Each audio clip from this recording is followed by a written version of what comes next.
Hai semua, kembali ke Black Stories. Seorang mahasiswi terjebak badai salju di tengah malam. Saat ingin berteduh, dia malah menemukan seorang anak yang diculik di dalam mobil. Mobil tersebut milik salah satu orang di tempat berteduh itu. Nah, berhasilkah mahasiswi ini mengungkap si pelaku? Langsung kita bahas, ini dia alur cerita No Exit 2022 selengkapnya.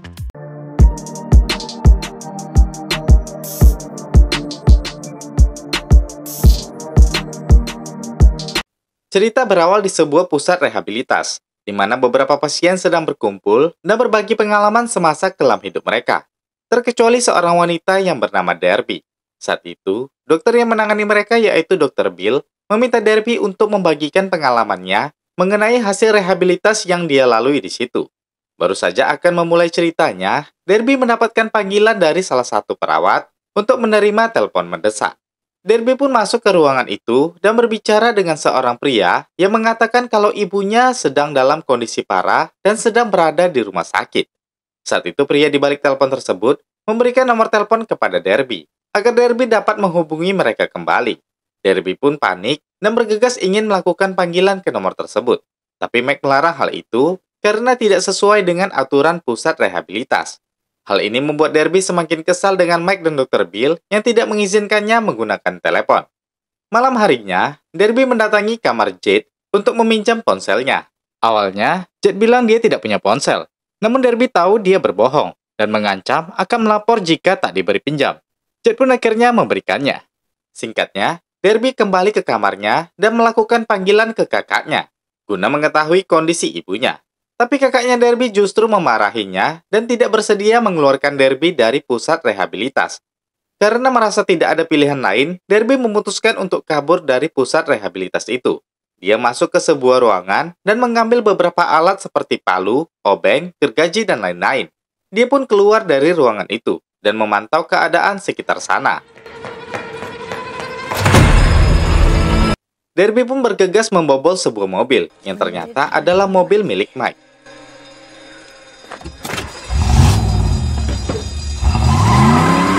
Dalam perjalanan, Derby sempat meninggalkan pesan kepada kakaknya kalau dia sedang menuju ke lokasi tempat ibunya dirawat. Di saat itu juga, berita cuaca memberitahukan kalau akan ada badai salju dan jalan yang sedang ditempuh oleh Derby akan segera ditutup.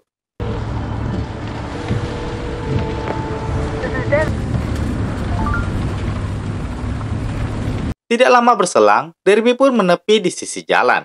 Derby mendapatkan SMS dari kakaknya yang mengatakan kalau Derby lebih baik tidak usah datang, karena itu hanya akan membuat suasana menjadi lebih buruk. Derby merasa kecewa. Dia pun mengambil sabu-sabu dan menggenggamnya. Dia mengingat masa lalunya.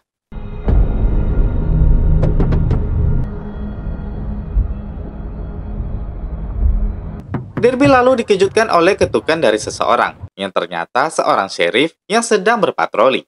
Dia mengingatkan Derby kalau cuaca sangat buruk dan menyarankannya untuk pergi menuju ke arah balai pengunjung di depan dan melanjutkan perjalanan setelah badai usai. Derby pun menyetujui perkataan sheriff itu, dan sheriff itu pun pergi kembali bertugas. Singkat ceritanya, Derby pun tiba di balai pengunjung yang ditunjuk oleh sheriff tadi. Ketika masuk, Derby melihat sudah ada beberapa orang yang ada di dalam balai tersebut.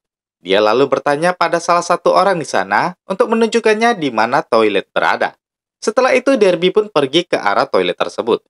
Pada saat berada di toilet, dia masih coba terus menghubungi kakaknya. Namun sialnya, tidak ada sinyal di saat itu karena badai. Dia kembali ke ruang balai, bertanya pada salah satu di antara pengunjung balai itu tentang wifi. Tapi sayangnya tidak ada wifi di situ. Tidak lama kemudian salah seorang dari mereka datang dari arah luar balai. Pria itu bilang kalau di luar dia mendapatkan sinyal walau hanya segaris. Mendengar itu, Derby pun keluar untuk mencari sinyal tadi. Tapi saat di luar, Derby mendengar ada suara jeritan dari arah sebuah mobil. Dia pun mendekati mobil itu dan menemukan hal yang mengejutkan.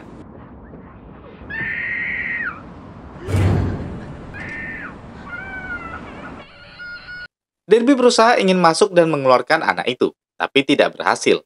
Dia lalu berjanji kepada anak itu kalau dia akan kembali lagi dan membebaskannya. Derby lalu memotret plat mobil itu dan bergegas kembali ke mobilnya dan mencoba menghubungi 911. Tapi tetap saja gagal karena tidak ada sinyal sama sekali.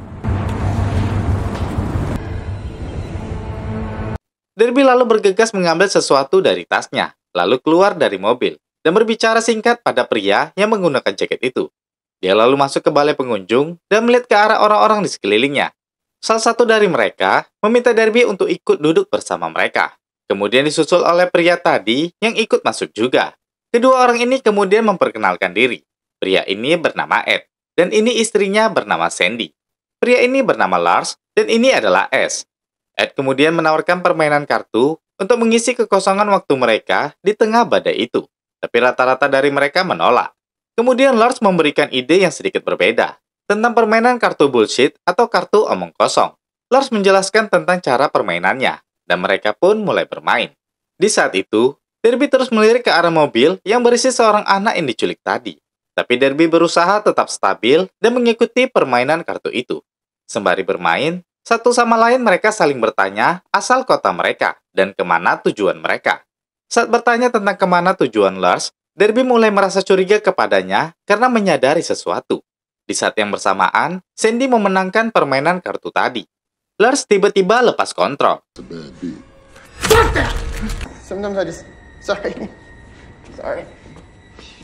Merasa ada hal yang tidak beres, Derby lalu meninggalkan meja permainan dan pergi ke sebuah ruangan untuk melakukan panggilan kepada 911. Sayangnya, panggilan masih tidak bisa dilakukan. Derby lalu mengirim chat ke 911 dan mengirim foto plat mobil tadi yang diambilnya. Ternyata Derby sudah menduga kalau tujuan Lars ke Nevada sama dengan nomor plat mobil yang berasal dari Nevada juga. Namun usaha Derby memberitahu 911 masih gagal karena tidak ada sinyal. Ini membuat Derby berinisiatif untuk keluar dari ruangan itu dari jalan belakang dan menyelinap ke mobil di mana ada anak tadi yang disekap. Derby pun berhasil masuk ke dalam mobil itu dan bertemu dengan anak gadis yang disekap tadi. Derby melihat pergelangan tangannya di mana dia menemukan gelang rumah sakit. Belum sempat Derby melepas anak gadis itu, Derby pun merasa ada orang yang datang. Lalu dia buru-buru bersembunyi. Seperti dugaan Derby sebelumnya, ternyata anak gadis ini disekap oleh Lars. Lars terlihat menggila dan mengoceh mengenai permainan bullshit di ruang balai pengunjung tadi. Dari sini kita baru tahu kalau anak gadis yang disekap ini bernama Jay. Lars menyadari kalau salah satu penutup jendela mobilnya terbuka. Dia lompat ke arah belakang mobil dan menutupnya kembali. Di saat itu, Derby melihat kalau Lars menyimpan sebuah pistol di kantong belakangnya. Hal itu tentu membuat Derby harus lebih berhati-hati. Lars lalu keluar dari mobil itu dan berjanji pada Jay akan mengambil beberapa snack untuknya. Menyadari Lars sudah keluar, Derby pun ikut keluar dari persembunyiannya dan berjanji pada Jay kalau dia akan mencari pertolongan untuk menyelamatkan Jay. Sementara itu, Lars kembali ke balai dan mengambil beberapa snack. Saat mau keluar, Ed menegurnya. Lalu Lars mengelak kalau ponselnya tertinggal di mobil. Di mobil, Derby meninggalkan pisau cutternya, lalu bergegas keluar setelah menyadari Lars sedang menuju kembali ke mobil van-nya. Saat Lars mau masuk ke mobil, dia tanpa sengaja menjatuhkan kunci mobilnya dan menyadari kalau ada jejak kaki di sana. Dia mengecek kondisi Jay di dalam mobil, lalu dia kembali mengikuti arah jejak kaki itu. Di balai, Ash mencari Derby. Derby yang telah kembali dan mendengar Ash langsung menariknya untuk diam. Lars yang melihat adegan itu, lalu tertunduk malu dan meninggalkan kedua orang ini. Derby tanpa membuang waktunya, langsung menjelaskan pada Ash kalau Lars telah menculik seorang anak gadis dan menyekapnya di dalam mobil van. Ash lalu memutar rencana dan meyakinkan Derby kalau Ash akan membantunya. Dia menyuruh Derby memancing Lars mengikutinya. Dan setelah Derby masuk ke dalam mobil van, itu akan membuat waktu yang cukup agar Ash dapat memberitahukan hal ini kepada Ed dan meminta bantuan Ed yang merupakan seorang mantan marinir. Derby lalu menyetujui ide Ash dan menjalankannya sesuai rencana. Pada saat Derby keluar, tidak lama berselang, Lars juga mengikutinya. Derby lalu masuk ke mobil dan melepaskan plester mulut Jay. Jay lalu menangis dan berkata kalau ada dua orang yang telah menculiknya. Hal ini membuat Derby terkejut dan bertanya siapa satu orang lagi. Dan ketika Derby mengintip keluar, dia pun sadar siapa satu orang lagi. Yeah, no shit, she's in the van. Derby lalu terduduk lemas dan merasa telah salah sangka. Sementara itu, Ash dan Lars berjalan menuju mobil van dan bersiap-siap untuk menyergap Derby yang berusaha menyelamatkan Jay. Di dalam, Ed yang merasa ada hal yang aneh terjadi di luar, mulai cemas dan ingin bergegas keluar. Tapi Sandy melarangnya dan meminta Ed untuk tetap tenang. Berbeda di luar, Aksi kejar-mengejar pun terjadi. Fucking quiet.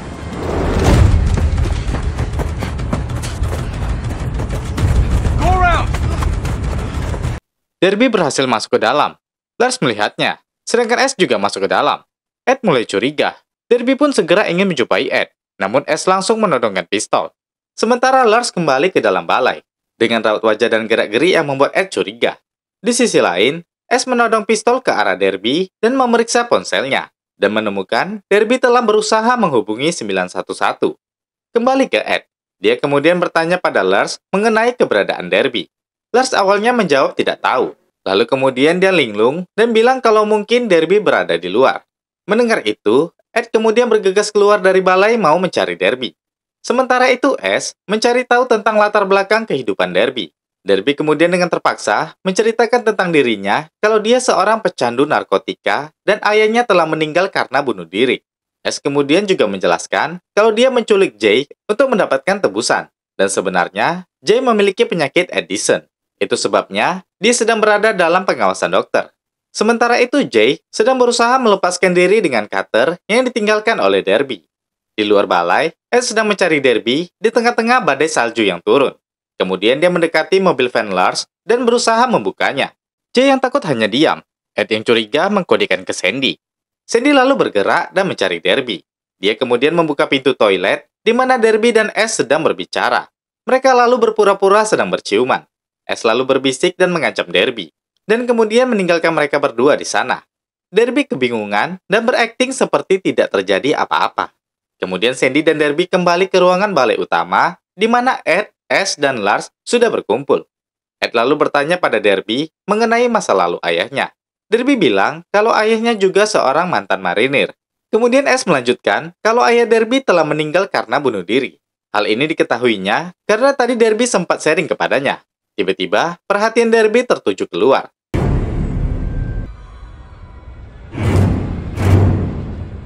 S yang juga menyadari hal itu memberi isyarat kepada Lars, dan Lars pun bergegas bangkit dan pergi ke arah luar balai. Sementara itu Derby juga bangun dan bergerak menuju ke arah toilet, yang kemudian disusul oleh S.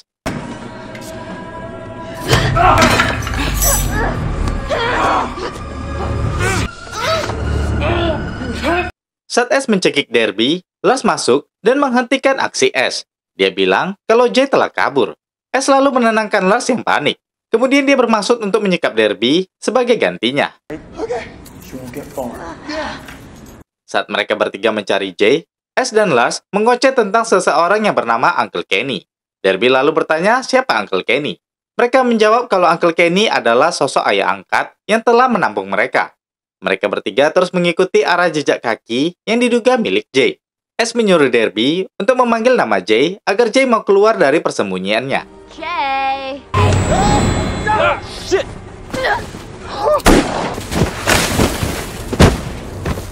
Mendengar ada suara tembakan di luar, Ed bergegas mau bergerak mengecek keadaan asal suara itu. Sementara itu Derby berusaha untuk bersembunyi dari kedua orang tadi. Di luar, Ed menemukan Jay tergeletak pingsan dan buru-buru membawanya ke dalam balai. Derby yang terjebak berusaha mengalihkan perhatian S dan Lars dan buru-buru kembali ke balai. Di sana kemudian dia memberitahukan seluruh kebenarannya pada Sandy dan Ed.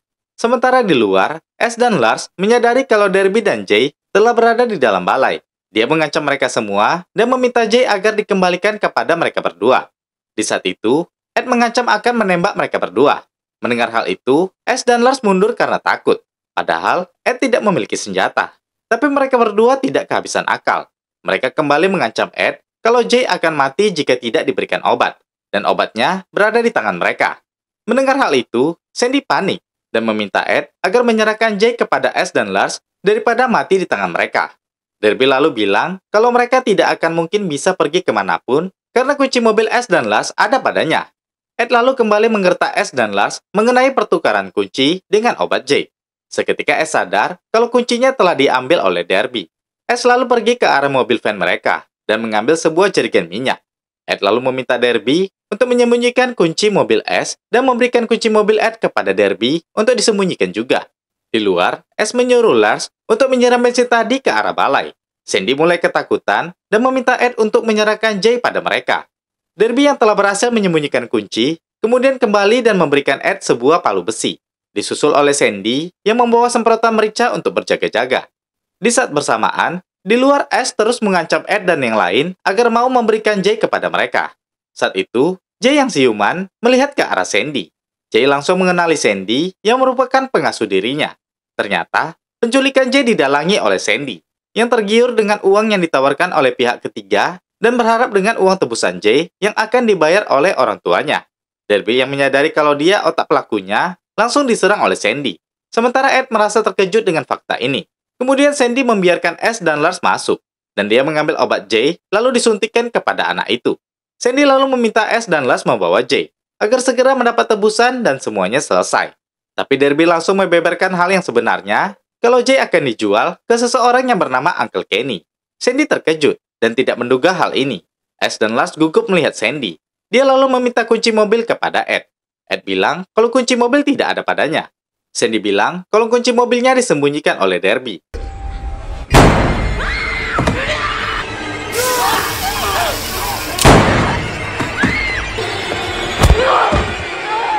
Sandy merasa bersalah atas kematian Ed. Di saat itu juga, Ash kemudian membunuh Sandy dari belakang. Kemudian dia berusaha menghentikan aksi Derby yang ingin mengambil semprotan merica yang tergeletak di lantai.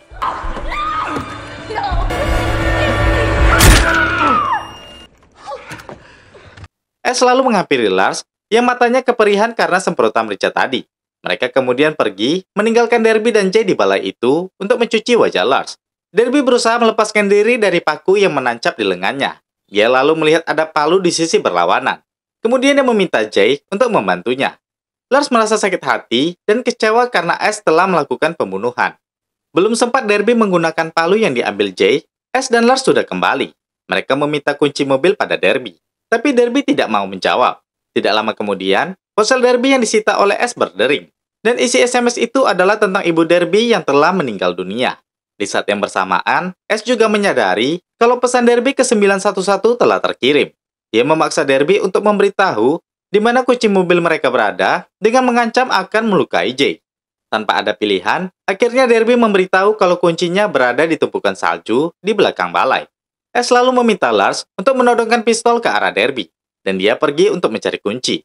Di sisi lain, polisi sedang bergerak melaju ke lokasi setelah mendapat sinyal dari 911. Derby berusaha memutar otak untuk bisa menyelamatkan diri. Dia kemudian meminta Jay untuk mematikan lampu dan mengalihkan perhatian Lars karena dia yakin Lars tidak akan berani menyakiti Jay. What are you doing? Lars, Jay, I know sit you down. don't want to hurt Jay. You're not like him. Shut up! Put the Shut gun down, up! Lars. Saat perhatian Lars teralihkan, Derby mengambil sisa sabu-sabu di kantongnya dan menghirupnya agar rasa sakit di tangannya berkurang.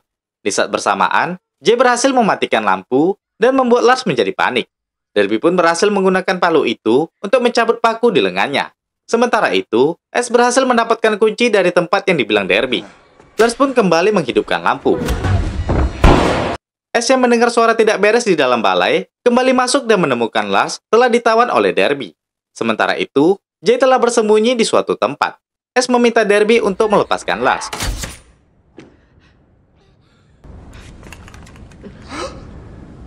Derby lalu menggunakan kesempatan ini untuk membawa Jay lari dari sana. Sementara itu, Ash berusaha membawa Lars berjalan pelan-pelan. Derby pun berhasil masuk ke dalam mobil membawa Jay. Sementara, Ash merasa terguncang dengan kematian Lars. Derby dengan sigap berusaha menghidupkan mobil itu dan berniat kabur dari sana. Tapi Ash segera keluar.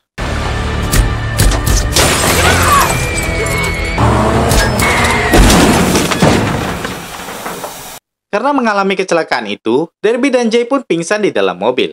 Sementara itu, Ash kembali masuk ke dalam balai, mengambil korek api, dan membakar balai tersebut.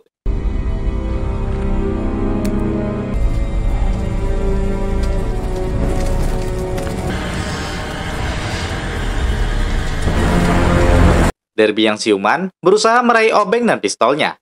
Sementara itu, Ash kembali menuju ke mobil Derby. Tapi di saat bersamaan, polisi pun datang. Ash lalu berakting seolah-olah telah terjadi kecelakaan. Polisi lalu meminta Ash untuk mengangkat tangannya terlebih dahulu.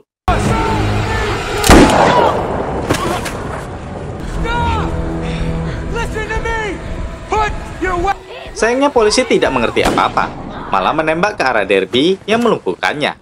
S pun tidak tinggal diam. Kemudian S kembali melihat kondisi Derby yang sudah tidak berdaya. Dia bermaksud menembaknya, namun S kehabisan peluru. Kemudian dia menyadari kalau polisi tadi belum mati. Dia lalu mengambil tembak paku tadi dan menghampiri polisi itu.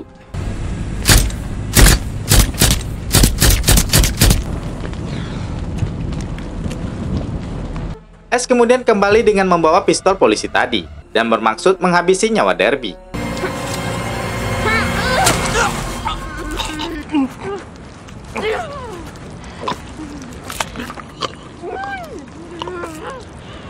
Derby lalu merangkak menuju ke arah polisi yang sudah tewas itu. Dia pun meraih walkie-talkie-nya dan meminta bantuan dalam kondisi yang sudah sekarat. Dia berhasil menyelamatkan J. 48 hari pun telah berlalu. Derby telah kembali ke pusat rehabilitas narkoba dan membagikan ceritanya pada Dr. Bill dan pasien-pasien lainnya. Di saat Derby sedang berada di kamarnya, Mike memanggil Derby dan bilang kalau dia ada tamu. Saat Derby pergi menghampirinya, ternyata itu adalah kakaknya Derby yang bernama Devon. Dan cerita pun terakhir di sini. Nah guys, berikutnya kita akan membahas sebuah film tentang seorang ibu yang berusaha keras menyelamatkan anaknya saat sebuah masalah terjadi di sekolahnya. Bagaimana ceritanya? Wajib ditunggu ya. Oke, terakhir saya Jiwa. Terima kasih sudah menonton dan sampai jumpa di video berikutnya. Noah, where are you? He's here. Legal, Amy. He has my boy. I need his phone number. I'm coming to get you, honey. Oh my God, please hurry. Please hurry. Who are you talking to? What? Who are you talking to? Tell me where he is!